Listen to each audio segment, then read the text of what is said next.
et qu'est-ce qui s'est fait dans le passé. Il y a déjà eu 2 référendums. Souvent, au cours de ces 2 référendums-là, la culture, la langue était à la base même du pourquoi on voulait l'indépendance du Québec. Aujourd'hui, il y a une loi 101, il y a une loi 15, une loi 14 qui est là pour protéger la langue. Est-ce que la langue est encore, la langue et la culture est encore au cœur du message souverainiste ou est-ce qu'on doit évoluer vers quelque chose d'autre? Est-ce que, comme un peu M. Jean-Martin Lassan disait, ceux qui étaient là avec le cœur sont déjà souverainistes, il reste maintenant qu'on va être eux qui vont y aller avec la tête. Et c'est là que je vous pose la question. Est-ce que la langue est encore primordiale? Est-ce qu'il faut renouveler un message souverainiste avec ce qui s'est fait dans le passé? Et bien sûr, qu'est-ce qui s'est fait dans le passé, selon vous, de bien et de mal? Donc, on va commencer avec M. Michelot. C'est une table ronde, donc si vous voulez le couper, vous avez le dos. Hein? N'hésitez pas. Oui, effectivement, je pense que bon, les travaux de Jean-François Lisée, je pense que c'est lui qui a eu qui l'a le mieux démontré, ou du moins le mieux explicité ces dernières années. C'est ce que Simon Pierre expliquait à l'instant, c'est que le caractère pro-canadien identitaire va déclinant. Même les anglo-québécois ont tendance aujourd'hui à se considérer comme québécois prioritairement, éventuellement canadiens du Québec, mais plus rarement canadiens tout court. Donc ça, c'est une logique qui semble, j'allais dire, infaillible. Maintenant, qu'est-ce qu'on fait de cela?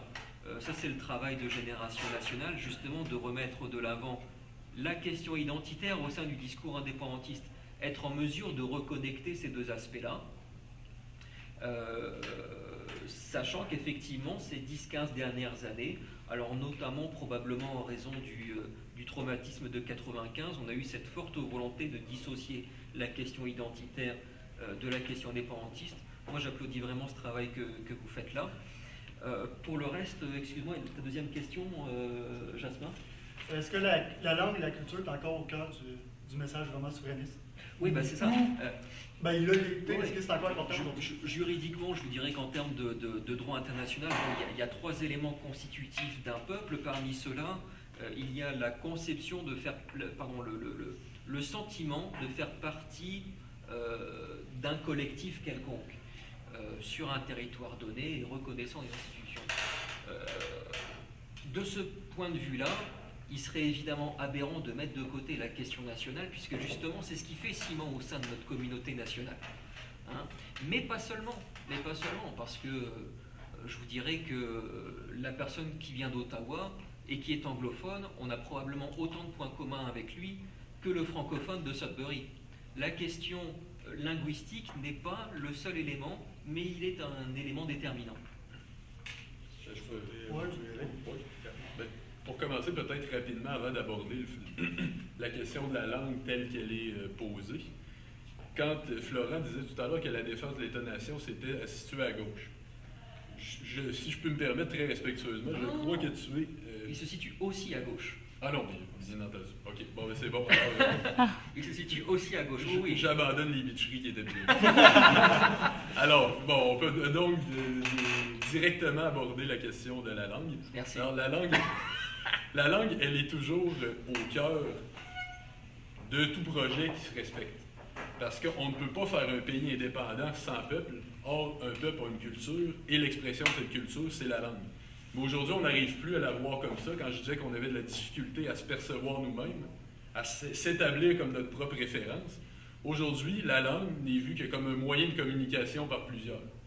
Certains la placent parmi une longue liste de points qui distingueraient artificiellement le territoire québécois, l'entité québécoise qui serait complètement désincarnée, plutôt que de l'avoir comme une espèce de trésor, comme une espèce d'héritage, comme quelque chose pour lequel nos ancêtres se sont battus, qu'il faut continuer à protéger et nous-mêmes transmettre à ceux qui vont nous suivre.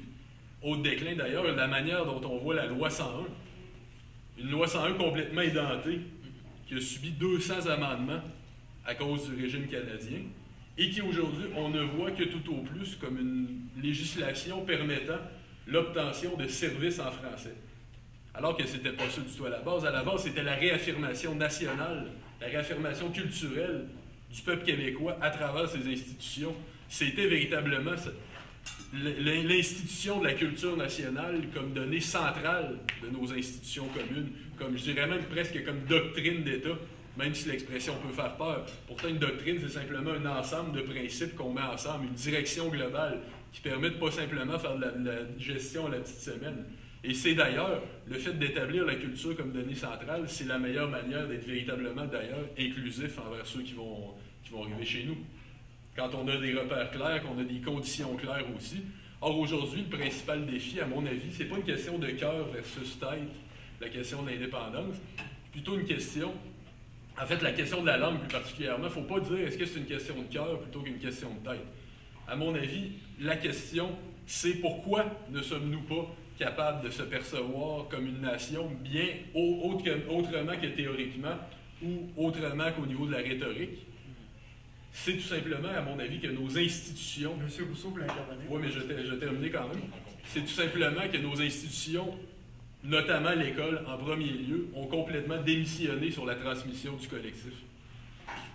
Donc, merci. Je suis d'accord avec beaucoup de choses qui ont été dites. Puis, je vais apporter certains points techniques, mais ensuite, je vais enchaîner sur quelque chose. Je suis peut-être pas d'accord avec les panélistes, comme ça va peut-être mettre encore plus de fougue dans l'échange. Question, c'est un peu technique, mais bon, vous avez invité un jury sur le panel, donc vous deviez vous y attendre. Pour une raison technique, la question linguistique est forcément peut nous mener à la souveraineté. Alors, pour une raison bien simple, peut-être plus directement que la laïcité, qui peut y contribuer aussi, mais de manière un petit peu plus indirecte. Donc, je prends un élément d'actualité. Donc, vous avez vu le débat ce matin. Vincent Marissal de la presse qui nous dit que la Charte des valeurs, c'est un gros complot pour qu'elle soit déclarée valide pour qu'ensuite le PQ puisse faire un référendum. Ce à quoi Mme Marois répond que si jamais la Charte est déclarée inconstitutionnelle, elle peut toujours invoquer la clause dérogatoire qui existe en droit constitutionnel canadien. Donc, forcément, effectivement, ça serait un argument pour la souveraineté assez moyen. Indirectement, la laïcité contribue au discours souverainiste, à mon avis, mais c'est pas ça mon point. Alors que, donc je pourrais revenir tantôt. Mais sinon, la question linguistique, elle, on ne peut pas invoquer la clause dérogatoire. Sur la question, par exemple, de faire en sorte que l'école, justement, dont Simon-Pierre parlait, par exemple, si on veut améliorer la loi 101 sur la question de faire en sorte que l'école française soit là pour les immigrants, pour les francophones, pour la langue française. Clairement, là-dessus, la Charte canadienne empêche le Québec de revenir à la loi 101 telle qu'elle était en 1977, la vraie loi 101 qui protégeait vraiment le français. Et ça, on ne peut pas mettre la clause dérogatoire contre ça. Parce que Trudeau a dit, ça, on met ça au-dessus. Si vous voulez, au Canada, là, avec la Charte canadienne, on peut faire de la torture au Canada. C'est possible au Canada de procéder à la torture et mettre la clause dérogatoire. Mais c'est pas possible de dire les immigrants qui viennent du Canada anglais, qui arrivent au Québec, doivent aller à l'école française. Ça, c'est impossible. On ne peut pas mettre la clause dérogatoire. Ce qui illustre à quel point la Charte canadienne, ça n'a rien à voir avec les droits fondamentaux, ça a tout à voir à transférer le pouvoir de l'Assemblée nationale, notamment, vers la Cour suprême avec les juges nommés par Ottawa. Donc ça, c'est pourquoi la question linguistique est très, très importante, parce que la limite dans le droit constitutionnel canadien, on la trouve très rapidement.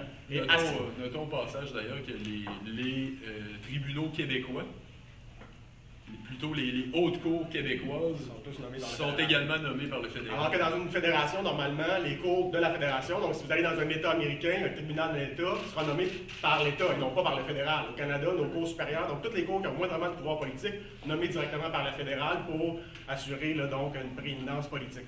Donc ça, c'est mon premier point sur l'importance de la question linguistique. Ensuite, on parlait des arguments économiques, comment c'est important, mais comme je disais plus tôt, à mon avis, un argument économique, strictement économique, qui ne repose pas sur un argument identitaire implicite, ça ne tient pas debout. Je donne un exemple, la Commission des valeurs mobilières. Le fédéral, l'Ontario veut transférer avoir une seule Commission des valeurs mobilières en Ontario, donc toutes des grosses jobs payantes dans le milieu des finances, ça se passe en anglais en Ontario. Et là, il y a le discours économique, c'est de dire, là, au Québec, on ne se fera pas voler nos emplois, puis il faut se défendre. Je veux bien, mais si on est des espèces de citoyens du monde, qu'est-ce que ça change que la Commission des valeurs mobilières soit au Québec ou en Ontario? Ça ne change rien. Si c'est en Ontario, je déménage en Ontario, c'est tout. Il faut forcément avoir en tête que le Québec, c'est quelque chose comme un pays où on veut vivre en français, puis qu'on pense qu'au Québec, les francophones ont droit aux meilleurs emplois, les plus payants dans le monde de la finance, à Montréal, ici en français. Si on pense ça, ça a du sens de défendre la Commission des valeurs mobilières. Mais si on pense qu'il n'existe pas une telle chose qu'une identité nationale, puis que c'est plus efficace d'avoir une seule commission des valeurs mobilières, bien transférez-le en Ontario. Il n'y a pas de problème avec ça. Donc, quand on tient le discours économique, sans le discours identitaire, on ne s'assume pas comme étant nationaliste, et à mon avis, ce n'est pas l'idéal. Et je veux terminer avec un point pour être un petit peu peut-être pas tout à fait d'accord avec mes collègues qui disent que l'identité canadienne, c'est plus important, que c'est. Que dans le sens où, ce que j'ai compris de votre propos, c'est que l'argumentaire identitaire canadien n'est plus si important. L'identité canadienne, c'est plus. En tout cas, comment je l'ai compris, c'est que c'est plus. Voilà, c'est plus les peurs économiques et tout qui jouent qu'une espèce de propagande pro-identité canadienne qui jouerait plus. À mon avis, ça joue beaucoup. Parce que l'identité canadienne aujourd'hui, c'est la Charte des droits. C'est le fait de considérer systématiquement que les droits individuels doivent toujours primer sur les droits collectifs. Ça, c'est la Charte à Trudeau, ça, c'est la Constitution canadienne, et plusieurs des Québécois qui s'opposent à la Charte des valeurs parce qu'ils pensent qu'il n'y a que la liberté individuelle qui existe, mais ces gens-là, c'est de bons Canadiens. Ils ont une identité canadienne clairement affichée, ostentatoire. Je vais laisser une minute aux deux autres pour pouvoir conclure le propos québécois. Guillaume a lui-même répondu à son propre argument de la manière que j'aurais répondu, donc je te remercie d'avoir nuancé de la même manière que je l'aurais fait. C'est exactement ce que j'allais ajouter. Ce que je voulais dire par là, évidemment, c'est qu'on n'en est plus à l'attachement à l'identité historique canadienne. Donc, je ne crois pas que les Rocheuses vont être un argument référendaire important si un jour le débat revient. C'est essentiellement ce que je voulais dire. Maintenant, au niveau du nationalisme, ce qui fait défaut, au niveau économique plutôt, ce qui fait défaut actuellement, c'est l'absence d'un néo-nationalisme économique.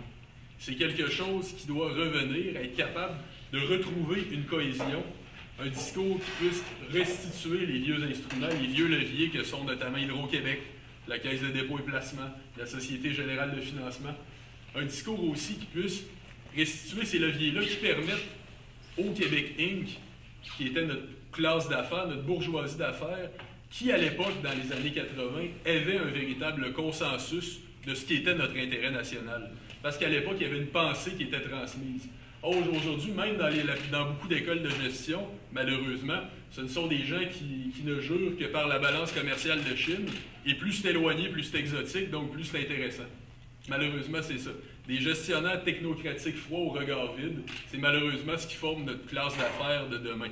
Or, il faut revenir plutôt à être capable de rebâtir une doctrine de ce que pourrait être notre intérêt national là-dessus. D'ailleurs, ce que j'ai trouvé intéressant, quand Pierre-Carl Péladeau s'est opposé au départ du siège social de Canuck, qu'il y avait au Québec, tout en citant Gilles Vigneault en disant que notre pays, c'était pas encore un pays, que c'était l'hiver. Parce que, comme le dit Guillaume, l'économique sans identité ne sert à rien. Il faut qu'il y ait évidemment une vocation existentielle derrière les politiques. Si vous prenez par exemple le Maître chez nous dans les années 60, en 1962, si ça avait été présenté comme une simple réforme économique, ça aurait été beaucoup moins intéressant que si René Lévesque lui avait que la manière que René Lévesque lui a donné l'impulsion d'une reprise en charge de nos richesses naturelles. Je vais laisser Florent finir. Ça va être très court. Je pense que le meilleur exemple que l'on puisse donner de l'incapacité à pouvoir drainer un espoir quelconque sur les simples questions économiques, ça reste l'Europe qui est en construction tant que faire se peut depuis les années 50. Et on a bien vu tout le phénomène d'intégration économique qui s'est accéléré depuis 86, puis depuis 92, avec la libre circulation des capitaux et des personnes, qui d'ailleurs n'avait été acceptée que très marginalement en 92, aujourd'hui n'arrive pas à faire sens aux yeux des citoyens européens. Et c'est bien pour ça que depuis maintenant une petite dizaine d'années, on voit une résurgence importante des nationalismes dans le sens comment dire, Québécois. Oui, québécois du terme, et non pas dans le sens européen dramatique qu'on peut imaginer.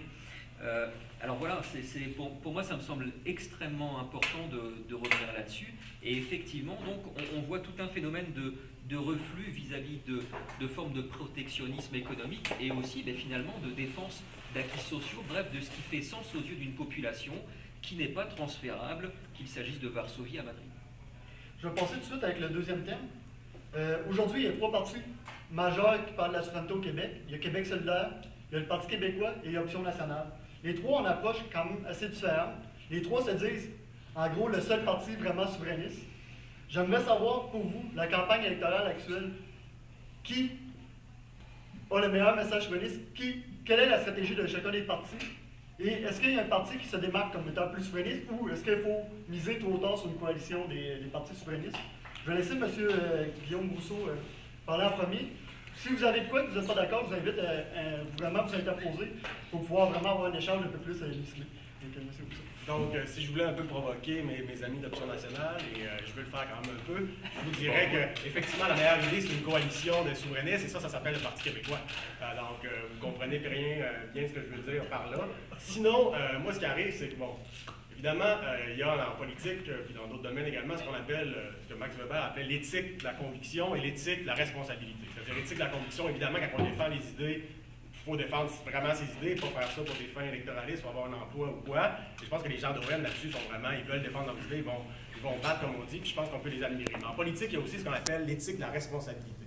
C'est-à-dire qu'à partir du moment où on fait de la politique, là, c'est pas juste pour le fun. Ça a de l'effet vraiment. On peut vraiment faire perdre un candidat parce qu'on s'est présenté dans tel contexte qu'on fait perdre un péquiste, puis c'est un libéral qui rentre, puis ça fait un gouvernement majoritaire du Parti libéral. Là. Après ça, il y a des politiques néolibérales qui font mal au vrai monde. C'est pas juste des idées, c'est pas juste le jeu, la politique. C'est vrai, il y a des jobs, il y a des politiques qui sont mises en place. Pour la langue française, ça serait désastreux un gouvernement libéral.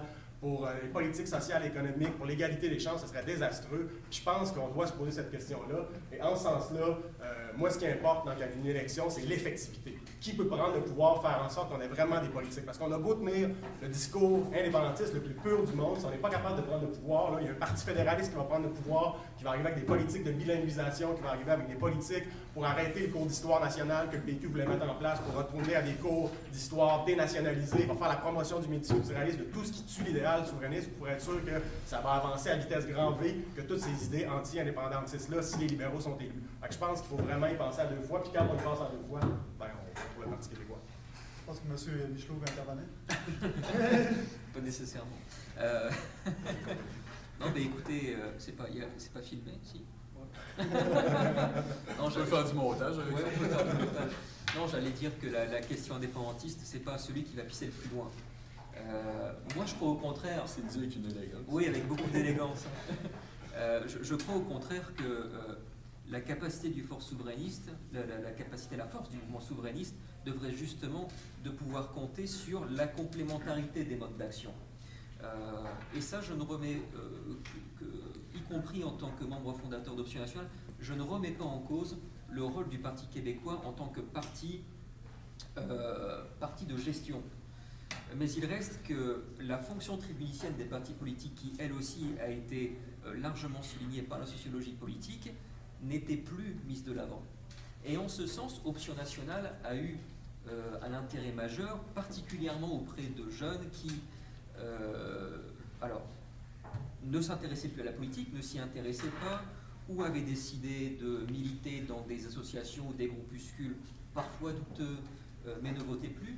Donc il y a indéniablement, de façon apartisane, on ne peut pas nier le fait qu'Option nationale a eu un rôle de remobilisation très important. La question, c'est de savoir comment ce mouvement souverainiste qui peu à peu s'atomise, et moi je pense que c'est une tendance qui va aller croissante dans les prochaines années, plutôt de savoir comment on fait pour faire travailler ce monde-là. Moi je ne crois plus, en tout état de cause, au fait que l'on puisse rassembler sous une seule et même bannière la grande diversité de la classe politique. Donc il faut tout réinventer. Est-ce que ça va être un organisme parapluie? Est-ce que ça va être des primaires indépendantistes? Est-ce que ça va être une réforme du mode de scrutin pour avoir des élections à 2 tours? Peu importe, il faut penser en dehors de la boîte. Monsieur Savard?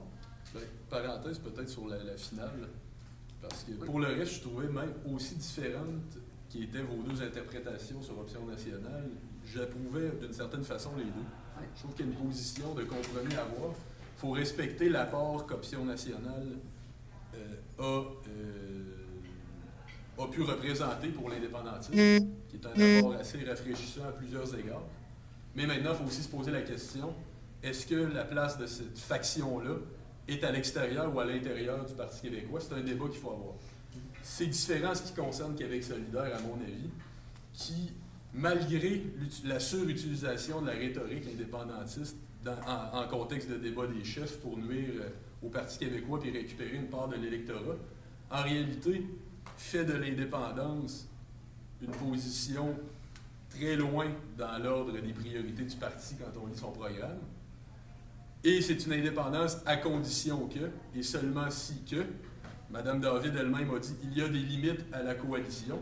Il je veux bien qu'il y ait des limites à la coalition. Là, on ne prendra pas des éléments qui veulent l'extermination d'un groupe quelconque sous prétexte qu'ils sont indépendantistes. Là. Mais à partir de ce moment-là, je ne vois pas pourquoi Pierre-Carl Péladeau n'aurait pas sa place dans une coalition, par exemple. Je pense que ça rentre dans les limites amplement convenables d'une coalition démocratique pour faire du Québec un nouveau pays. Je pense pas. Ça va de soi. Puis ensuite, évidemment, il y a la position trouble que le parti avait eue pendant la dernière élection fédérale, qui, malgré leur démenti, ils ont beau chercher toutes les nuances, ça a été un appui au NPD, dans les faits. Puis il y a plusieurs faits qui peuvent l'attester. Maintenant, dans les faits, malgré les différentes nuances qui peuvent être apportées, ça a été un appui tacite au NPD qui s'est fait. Puis il y a plusieurs faits qui peuvent l'attester. J'aimerais ça vous entendre. Et au final, sur ce que Florent disait, par rapport à la réinvention, ça, j'ai du mal avec ça. J'ai l'impression que souvent, on cherche à réinventer toujours la politique, des façons de faire, etc., mais que c'est le mode de scrutin dans le mouvement indépendantiste, souvent on dit qu'il faut amener le concept de république. Maintenant, c'est en parlant de république qu'on va amener l'indépendance dans 2 semaines. J'ai l'impression que c'est plus profond que ça. Je pense pas qu'on peut trouver des concepts miracles comme ça. D'ailleurs, dans les années 60, quand les gens croyaient à la politique, et 70, personne ne parlait de réforme du mode de scrutin ou de primaire ou de stratégie comme ça. Mais justement, les mêmes causes produisant les mêmes effets, je ne dis pas que peut-être que Simon Pierre et moi, malheureusement, je crains qu'en reproduisant les mêmes calculs stratégiques, on revienne constamment à la même erreur. Je suis d'accord. Mais je ne le vois pas là-dessus. Je ne vois pas la solution là-dedans. D'autant plus dans un contexte de désabusement total à l'égard de la classe politique. Je suis d'accord avec toi sur plusieurs choses. Moi, je pense que les racines du mal, du plafond que nous frappons actuellement, se trouvent même dans les années 70, mais ça peut être une plus longue discussion. Mais je ne vois pas dans les solutions de réforme démocratique la solution pour remobiliser, à mon avis. J'aimerais ça vous entendre rapidement sur la gouvernance souverainiste et sur le moment opportun à faire un référendum. Comme c'est le Parti québécois qui est le parti majoritairement souverainiste au Québec, vous entendre sur leur proposition de, justement, de moment opportun de gouvernance souverainiste.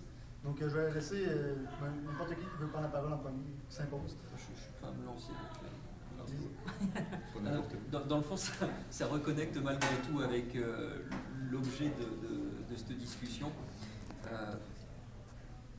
Je ne suis pas un grand admirateur de Pierre Bourgault, mais on voit régulièrement ce discours au Congrès du Parti québécois de 1980, me semble-t-il.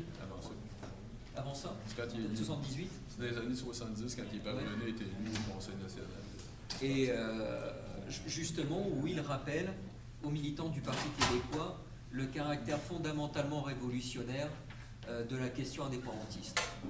On peut reprocher bien des choses à une lecture marxienne du sens de l'histoire, mais il reste que toutes les formes de prise de contrôle de la superstructure étatique au cours de l'histoire ont été nécessairement liées à une refondation profonde du mode d'organisation de l'État.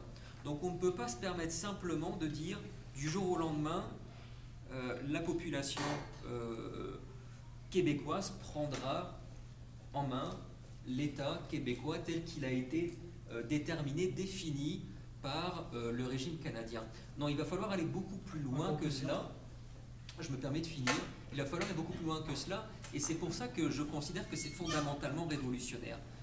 J'en arrive au fait que si on croit malheureusement que l'on va réussir à faire l'indépendance sur un discours qui consiste à dire que tout se passera bien et qu'accessoirement il n'y aura pas de frontières, qu'accessoirement il n'y aura pas de monnaie, comme ça a été, comme Mme Marois l'a dit il y a peut-être 2 semaines maintenant, moi je crois qu'on s'égare complètement et on ne fait que d'une certaine manière décrédibiliser le sens de l'engagement indépendantiste. Monsieur Rousseau?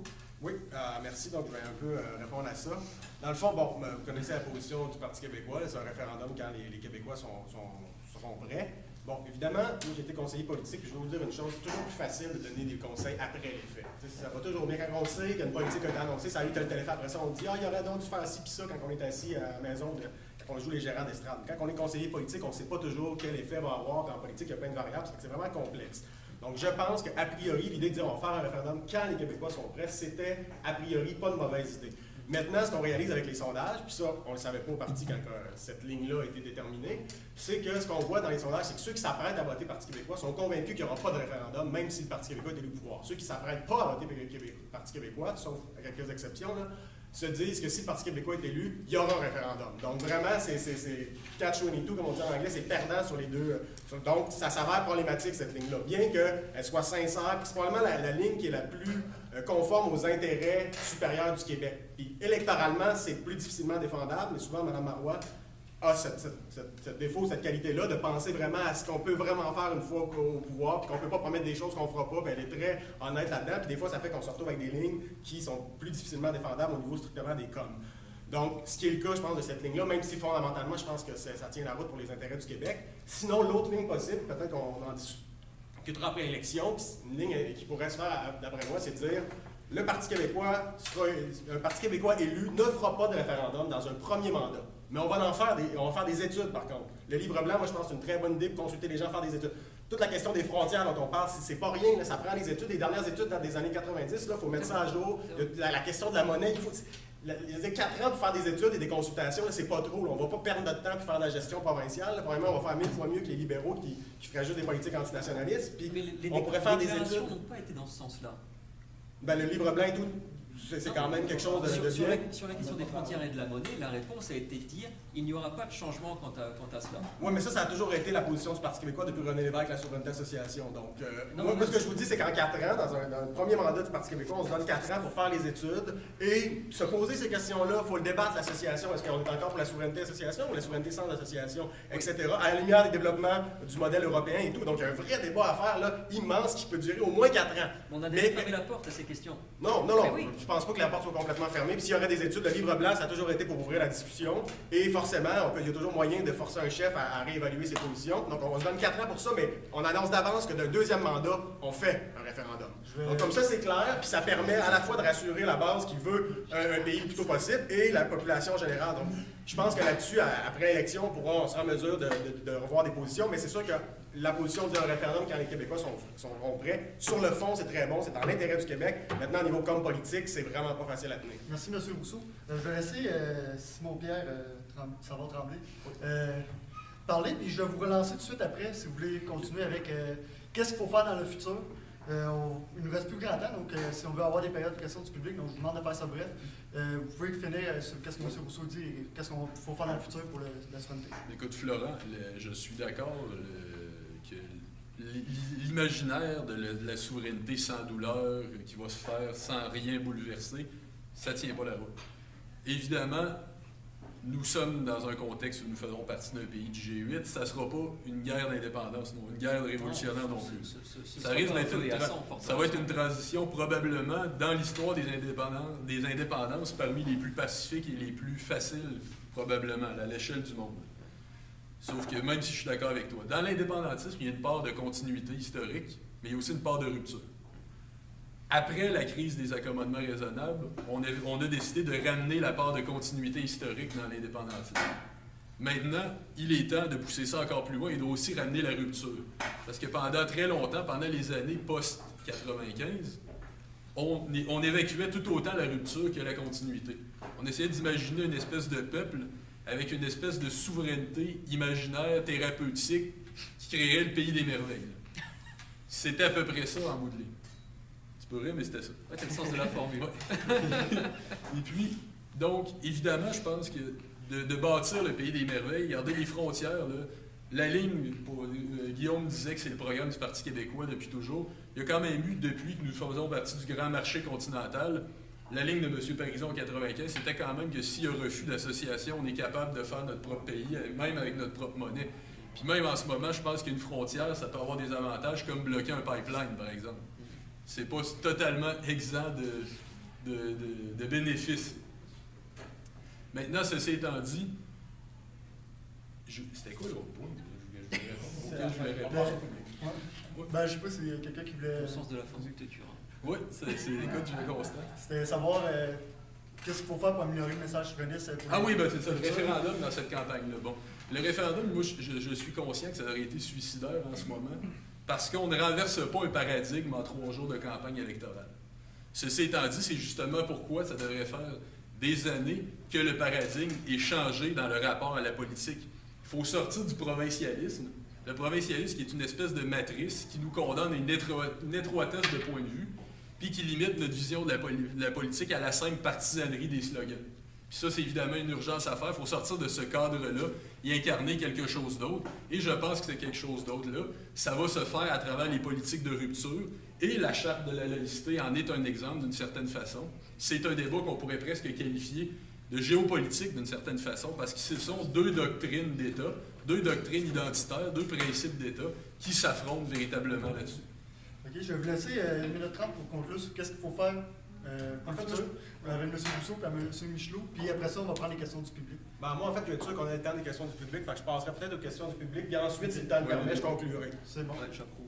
Donc, je ne sais pas s'il y a quelqu'un dans le public qui aurait des questions à poser. Je ne sais pas, disons, simplement au début, ça a été quelqu'un a relevé peut-être Rousseau ou M.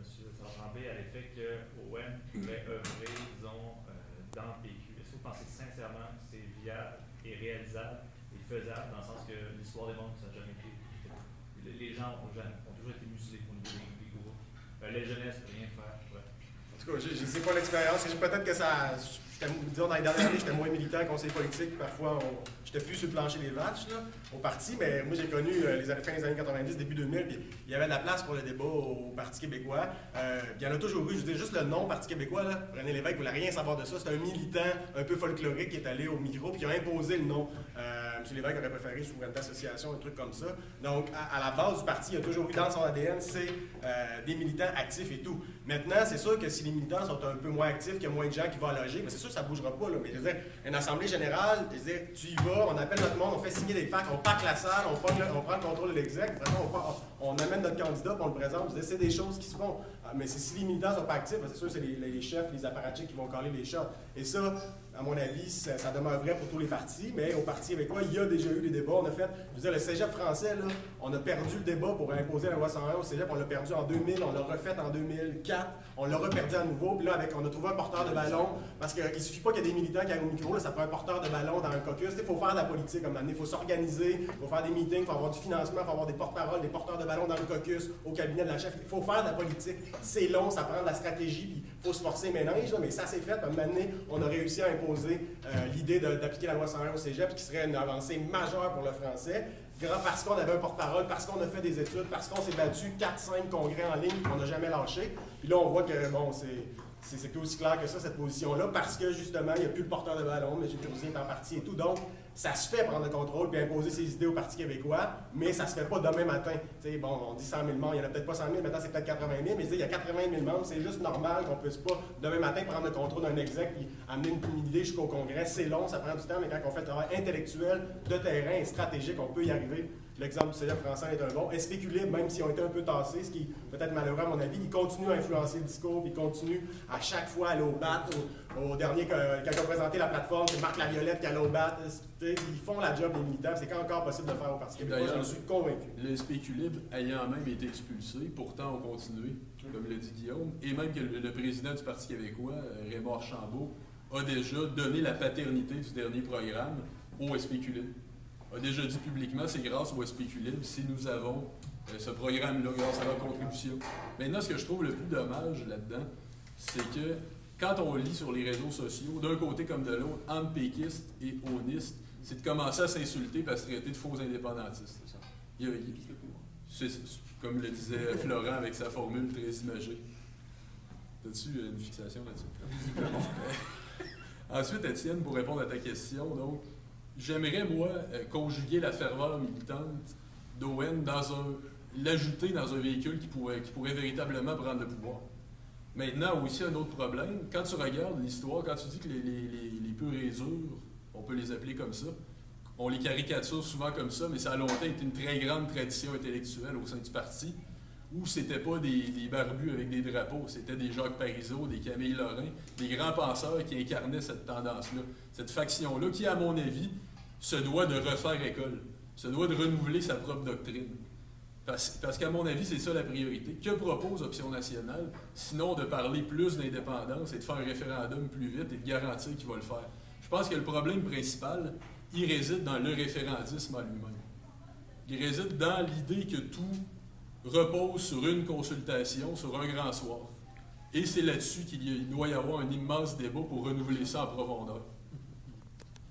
Je suis tout à fait d'accord avec la question du référendisme qui se rapproche du grand square et justement de tout ce que la gauche dans son histoire a pu avoir d'effets tout à fait néfastes, à savoir que de faire espérer le militant, le citoyen sur sur des vessies qui font prendre pour des lanternes. Encore c'est vessies. Oui, des vessies. Pour ce qui est d'Option Nationale et le Parti québécois, évidemment, il n'y a rien qui... Je le répète, il n'y a rien qui n'est dépassable pour peu qu'il y ait un petit peu de volonté. Bon, ceci étant, ça rejoint malgré tout les problématiques que l'on a